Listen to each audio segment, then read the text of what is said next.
Today we're reading The Victorious Voyage of Laura Dekker. I'm looking at the picture first to see what I can learn about the story before reading. So I see that there's this girl. It looks like she's on a sailing boat, and I can see here that she's alone and 16 years old. Wow, 16 years old. So she's just a teenager alone on this boat. And the boat's name is Guppy, after this little fish. Kind of cool. And I am inferring that she's from New Zealand since it says that here. So let's see here. The Victorious Voyage of Laura Dekker. So do you think this is going to have a happy ending or a sad ending? I think this word here, victorious, tells us that it's going to be a happy ending. She is going to accomplish something really, really great. So let's read and find out exactly what happens. Laura's sailing boat, Guppy, looked tiny as it was tossed around on the increasingly stormy waves. The wind was howling and screeching. Inside the cabin, Laura was trying to decide what to do. As water smashed against the portholes, she shuddered. Suddenly, there was a huge crash, and Laura was flung across the cabin into a table. Cupboard doors flew open, and bowls rolled across the floor. Swirling, foaming water filled the boat as a giant wave came down on top of Guppy. Laura managed to pull herself up and get onto the deck. She needed to reef the sail. Not sure what that means, but I'm going to keep reading for context clues. Which would make it smaller and slow the boat down. Okay, so it just told us. Reefing the sail means to make the sail smaller so that the boat will slow down. Soaked through, she lurched across the deck and fumbled with freezing hands to roll up the sail. She would not be sleeping tonight. Wow. She's in the middle of a storm all alone on this sailing boat. I bet she's terrified. If I put myself in her shoes, I would definitely be really, really, really scared. Laura Dekker was sailing around the Cape of Good Hope in South Africa. She was completely alone and only 16 years old. I'm wondering why she's doing this. Why does she want to be out on a sailing boat at 16 years old all by herself? I'm not sure. She'd had many alarming experiences during her long voyage. Okay, alarming means scary. A huge whale almost overturned her boat. Guppy had near collisions with massive cargo ships on more than one occasion, and its sails were often ripped up by the high winds, not to mention the time she was hit by waves up to 25 feet high. Yikes. And it was lonely. At times, Laura's only companions were the cockroaches living on Guppy and the flying fish that landed every so often on the deck. The special moments made up for it, though, being followed by pods of lively dolphins jumping out of the water, watching the most beautiful sunsets over the ocean, and arriving at each new destination to be greeted by supporters and friends. Wow. I'm not sure.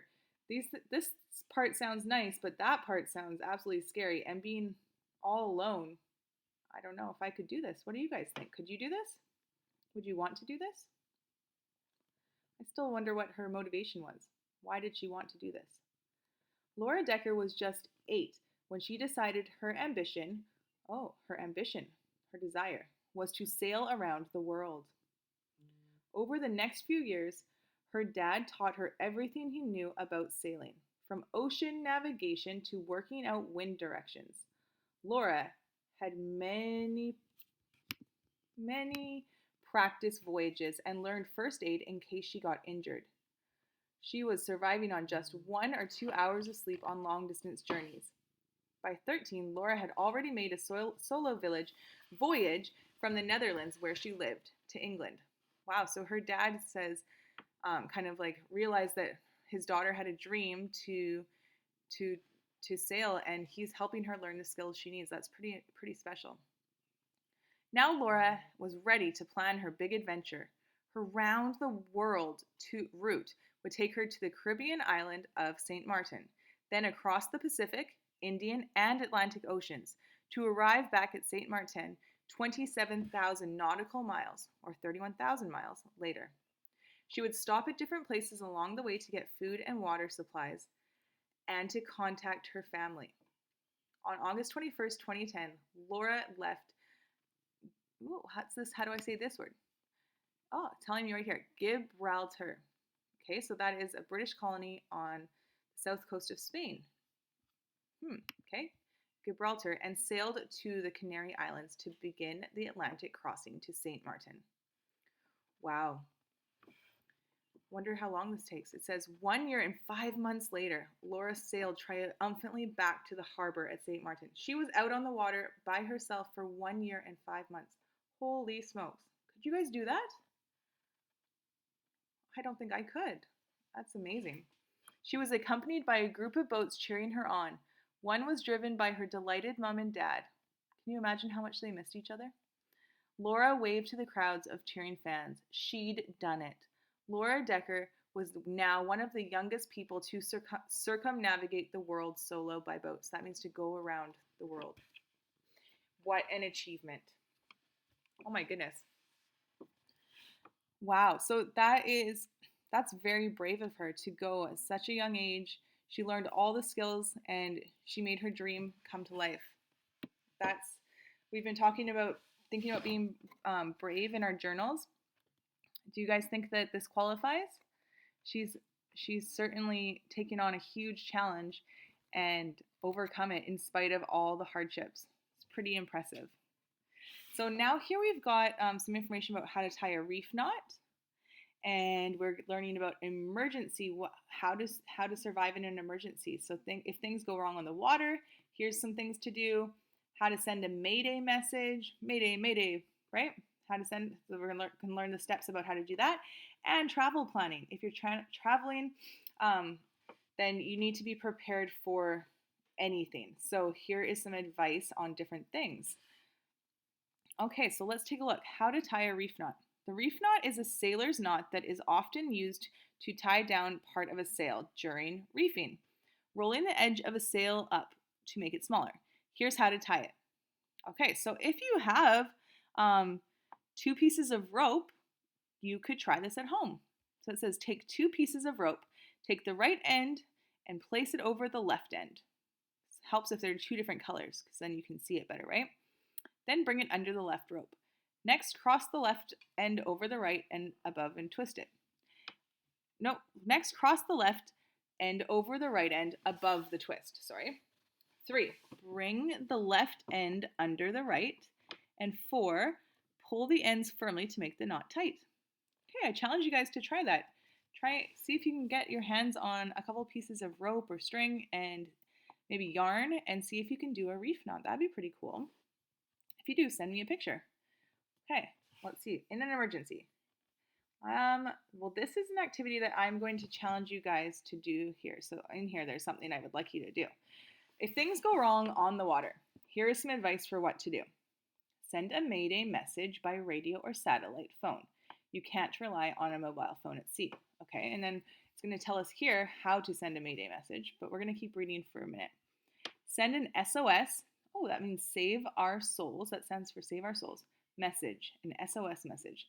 This uses a system of dots and dashes called Morse code, and an SOS is 3 dots, 3 dashes, 3 dots. You can signal with sound, torches, flashlights, or mirrors. Activate your personal locator beacon. This is a PLB, an electronic transmitter that alerts rescuers to your location if you are in danger. Okay, set off an emergency flare. A flare is a device that shoots up into the sky, producing a bright light or colored smoke. See how they have that dash there? So it says set off an emergency flare, dash. And then that dash right there is going to lead us to the explanation of what a flare is. Hoist your emergency flag. Here's another dash. Now, emergency flag. It's going to tell us a fact about it. Sailors have special flags that they use to communicate with. Okay, so an emergency flag is a flag that sailors use for communication. So I would love if you could create your own SOS message and share it with someone in our class. I think that would be so cool. So I'm going to give you some information on how to change your message that you write into an SOS message. So stay tuned for that. But that's what I want you to start thinking of. What kind of message could you send to somebody? And it could be any kind of message that you like, but we're going to change it into an SOS message, so we're going to use dots and dashes to disguise it. All right, let's just keep reading here. Let's finish off the page. How to send a Mayday message. You never know when this stuff will come in handy. Okay, number 1, press the red distress button on your radio. 2, speak loudly, slowly, and clearly. 3, say Mayday, Mayday, Mayday. This is name of your boat, so like Guppy. And say this 3 times, Mayday. Okay. 4, explain your location and describe your emergency. 5, say over to show that you have finished the message and let go of the button, and that way they can respond. Okay, travel planning. If you're planning a voyage, you need to be prepared. So, here's some ideas. Pack plenty of water. Take emergency food supplies that will last you at least 24 hours. Make sure you have somewhere warm and dry to sleep. Take a map and a detailed plan of your route, and always tell someone where you're going and leave a copy of your route with them in case of emergency. Okay, so that's really, really great advice. We should all be doing this, whether we're going out on a boat or if we're going camping or hiking, just out for a walk. Like, you want to always be prepared, okay? So if you're going on some kind of adventure, make sure that you do those steps. That's really, really important, so we can make sure that we're all safe. All right, guys, thanks for reading with me today. I'm really excited to see what you come up with for your Save Our Souls message. So I want you to write any kind of message you want to a friend and then translate it, turn it into a Morse code. So you're going to use dots and dashes to change it into a code. Let's see if we can do it. All right, good luck.